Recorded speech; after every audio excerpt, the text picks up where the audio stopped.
ఒక దళితుడు ఒక మాదిక కులస్తుడు చనిపోతే ఈ రాష్ట్ర ముఖ్యమంత్రి ఎన్నికలు వచ్చినప్పుడల్లా సరే నేను పెద్ద మాదిగా అని చెప్పుకునే చంద్రబాబు నాయుడు ఇప్పుడు ఏమయ్యాడు? ఈ రాష్ట్రంలో ఈ ప్రభుత్వంలో దళిత మంత్రులు ఈ మందా సాల్మన్ చనిపోతే ఏం చేస్తున్నారు? కనీసం ఆ సోదరుడు ఒక జాతి పౌరుడు చనిపోయాడని ఇంగిత జ్ఞానం కూడా లేకుండా మీ రాజకీయాలు కోసం మీ రాజకీయ స్వలాభం కోసం ఈరోజు మీరు దగ్గరుండి దళితుల్ని చంపిస్తున్నారే, ఇదా తెలుగుదేశం ప్రభుత్వానికి న్యాయమని అడుగుతున్నాను.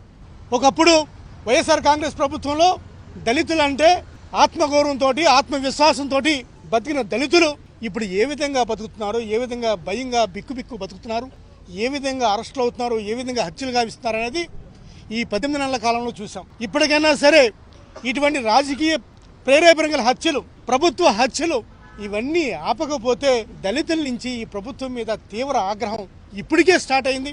తప్పకుండా మీ ప్రభుత్వ పతనం ఖాయమని చెప్పి తెలుసు. ఇప్పటికైనా సరే మందా సాల్మన్ కుటుంబానికి ఏదైతే మా పార్టీ డిమాండ్ చేస్తుందో తక్షణం కూడా ₹1 నగదు 5 ఎకరాల పొలము వాళ్ళ ఇంట్లో ఒక ప్రభుత్వ ఉద్యోగం ఇప్పించే బాధ్యత ప్రభుత్వం ఇచ్చి తన చిత్తశుద్ధి నిరూపించుకోవాల్సిన అవసరం ఉంది.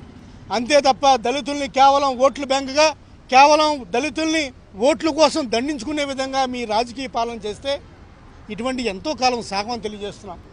ఎటువంటి ఆటవిక రాజ్యాంగం, ఎటువంటి ఆటవిక పరిపాలన నడుస్తుంది దళితుల మీద, దళిత ప్రజల మీద?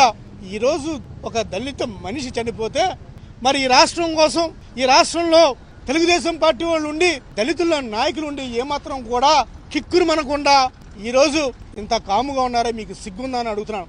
ఏది ఏమైనప్పటికీ కూడా సాల్మన్ కుటుంబానికి న్యాయం జరిగే వరకు వైఎస్ఆర్ కాంగ్రెస్ పార్టీ అండగా ఉంటుంది.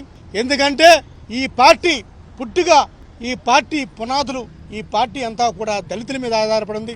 తప్పకుండా దళితుల మనుగడ కోసం, దళితుల బాగోగుల కోసం ఈ పార్టీ ఉంటుందని చెప్పి తెలియజేస్తూ నమస్కారం తెలియజేస్తాను.